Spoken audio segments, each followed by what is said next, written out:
Manni maree ministeerota guutuma Itoophiyaatti labsii yeroo muddamaa labsi. Manni maree ministeerota Itoophiyaa guutuma biyyattii hojiirra kan oolu labsii yeroo muddamaa akka labsan murteesse. Manni marichaa walgahii ariifachiisaa dargaggeessee labsii yeroo muddamaa akka labsamu karaa ministeera haqaa Dr. Geediyoon Ximootiyoosiin beeksiseera. Labsii yeroo muddamaa karaa manni maree ministeerotaan darbe kun sa'aatii 48 keessatti manni maree bakka bu'oota uummataan raggaasifamuu kan qabu ta'us har'a Kibxata 2 bara 2021 irraa eegaluun hojiirra kan oolu ta'a. Manni marichaa haalwa ittisa biyya keessa jiru madaaluun labsicha akka hojiirra oolu murteessuu miidiyaaleen biyya keessaa gabaasaniiru. Itoophiyaan kan kaaba Itoophiyaa dabalatee waraanni babal'achaa dhufu hordofee labsii yeroo muddamaa labsuu beeksiftee jirti. Kaayyoon guddaan labsii kanaa lammiilee biyyattii irra haleellaan garee shororkeessaa geessisuu ittisuu yoo ta'u har'aa jalqabee hojiirra oolaa jedhameera. Manni marichaa murtoo kan guyyoota lamaan itti aanan keessatti manni maree bakka bu'oota uummataaf dhiyeessuun akka ragaa'u godha. Labsiin yeroo muddamaa kun qabxiilee armaan gadii kan of keessatti hammatu ta'us ibsameera. Qaamni labsii yeroo muddamaa raawwachiisuu fi olaantummaan hoggaanu Itaamajoor Shuumii waliigala raayyaa ittisa Itoophiyaan yoo ta'u itti waamamni isaas ministeera muummee Itoophiyaaf ta'aa jedhama. Iziin kun iddoo kamittuu kan to'atuu fi kan ajaju yoo ta'u dargaggooti hidhatanii jiran leenjisuun gar waraanatti ajajuus danda'a.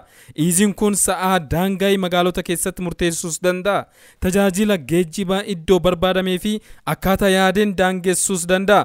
Qaamolee hidhata shororkeessaa waliin qaban jedhee shakkii ajaji tokko malee sakataa'uu gaafachuu fi meeshaalee argame to'achuu ni danda'a. Bakkeewwan tajaajila mootummaa adda addaatti shakkii yoo qabaate dhaabsisuuf aangoos qaba. Kallattiinis ta'e alkallattiin qaamolee humna shororkeessaaf dhaabbilee hammiilee meeshaan deeggaran eeyyamni isaa akka haqamu gochuus danda'a. Miidiyaa fi gaazexeessaa dhimma biyyattii irratti dhiibbaa uuman hayyama isaanii haquu fi saamsuuf to'achuus danda'a. Dhimmoonni yeroo labsii muddamaa kanatti qaama aangoon kennameef raawwataman dhimma kan mormuus ta'ee uummata jeequ jiraannan murtoo fudhachuu danda'a. Qaamolee izii kanaan beekamtii argateen alatti qaamoleen walga'ii taa'uu kamuu dhorkaadha. Eeyyamaa fi beekamtii qaamolee kanneenii alatti qaamni meeshaa waraanaa qabatee deemu kamuu dhorkaadha. Hawaasni kamuu waraqaa eenyummaa manaa hojii fi gandaa qabatee socho'uu fi yoo hin qabaanne gandaaf aanaa jirutti imaluun guyyoota 15 dhufan keessatti galmaa'ee waraqaa eenyummaa yeroo qabaachuu qaba. Kenniinsa tajaajilaa fi meeshaalee bu'uuraa irratti gatiin hin malle dabaluun waan hin mallee fi faayidaaf taayitaa fayyadamuun labsii kanaan dhorkaadha. Qajeelfamoota bahan hojiirra oolchuu dhabuun tarkaanfii sirreeffama hanga waggaa 10tti xiqqaatee hanga waggaa 3tti adabsiisuuf labsichi baheera. Waraanni kaaba Itoophiyaatti gaggeeffamaa ture babal'achuun gidduu kan naannoo Amaaraa keessaa magaalonni akka Dasee fi Kombolchaa harka humnoota TPLF galuus ibsameera. Muummichi ministeeraa Abiy Ahmed dilbata namni humna qabu hunduu bahuun haleellaa finciltootaa dhaqqabaa jiru ittisuu qabaa jechuun waamichas dhiyeesseera.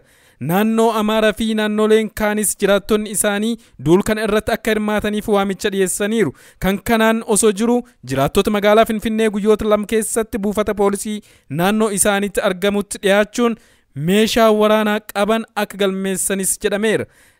Dabalataan jiraattonni magaalaa Finfinnee nageenya magaalattii dhimmanii akka eeganiif koreen waloo nageenyaa fi tasgabbii magaalaa Finfinnees gaafateera. Koreen nageenyaa fi tasgabbii magaalaa Finfinnee eegsisuudhaaf hundeeffamu kun kanneen deeggartoota garee shororkeessa TPLF jedhu irratti tarkaanfii seeraa qabeessa fudhachuu cimsee akka itti fufuus beeksiseera.